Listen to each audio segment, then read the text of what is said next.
بسم اللہ الرحمن الرحیم، خوش آمدید کہتے ہیں آپ کو ہمارے چینل میں۔ امید کرتے ہیں آپ بخیر عافیت سے ہوں گے۔ اللہ پاک آپ سب کو سلامت رکھے اور اپنی حفظ و امان میں رکھے۔ تو جی، آج کی سب سے بڑی خبر جو آ رہی ہے، وہ سب سے بڑی نیوز، میں ابھی نیوز سن رہا تھا، وہ آج کی سب سے بڑی خبر یہ ہے کہ الیکشن کمیشن آف پاکستان نے عمران خان صاحب کو نااہل قرار دے دیا ہے۔ تو اس کی بیسیکلی کیا وجہ ہو سکتی ہے؟ اس کی بہت سی وجوہات تھی، بہت سے دنوں سے یہ باتیں کی جا رہی تھی کہ جی عمران خان کو نااہل کر دیا جائے گا۔ تو اس کے پیچھے کس کا ہاتھ ہے، کس کی سازش ہے، یہ اس فیصلے کے بعد بہت سے چہرے بے نقاب ہونے والے ہیں۔ تو پاکستان کی سیاست میں ایک کافی عرصے سے گاتھ جوڑ کا جو ہے وہ مرکز بنا ہوا ہے۔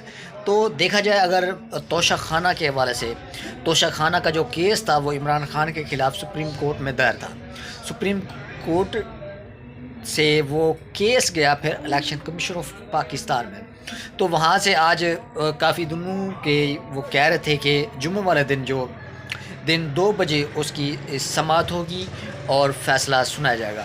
تو دیکھنے میں آیا تو یہ بھی آیا تھا کہ ایک بھاری نفری وہاں پہ الیکشن کمیشن کے باہر وہ موجود تھی، کہ کارکن بھی موجود تھے وہاں، اسد کیسر صاحب وہ بھی وہاں موجود تھے، اور جی بہت سے ایسے سیاسی کارکن ان کے سیاسی جماعت کے وہ بھی وہاں موجود تھے۔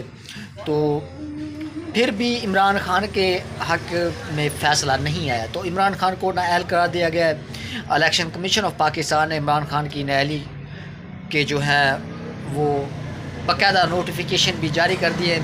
تو ان کی سیاسی جماعت کا یہ رد عمل تھا کہ یہ الیکشن کمیشن کا جو فیصلہ آیا ہے اس کو ہم سپریم کورٹ میں چیلنج کریں گے۔ تو یہ فیصلہ چیلنج ہوگا۔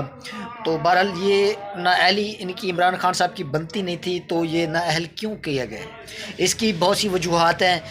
ہمارے چینل کے ساتھ جڑ رہے ہیں، ہم آپ کو اس میں بہت ساری معلومات اس ٹاپک کے حوالے سے دینے والے ہیں۔ تو اینڈ مس مت کریں، ویڈیو لازمی دیکھیں، تاکہ اس میں آپ کو پاکستان کی سیاست کا جوڑ توڑ جو ہو رہا ہے وہ آپ کو اس میں مل سکے۔ تو میں بھی ابھی نیوز دیکھ رہا ہوں، جو بھی معلومات میرے پاس آتی ہے میں آپ کے ساتھ وہ شیئر کرتا ہوں۔ تو دیکھتے رہیں ہمارا YouTube channel Saraiki channel vlog. تو پاکستان زندہ باد۔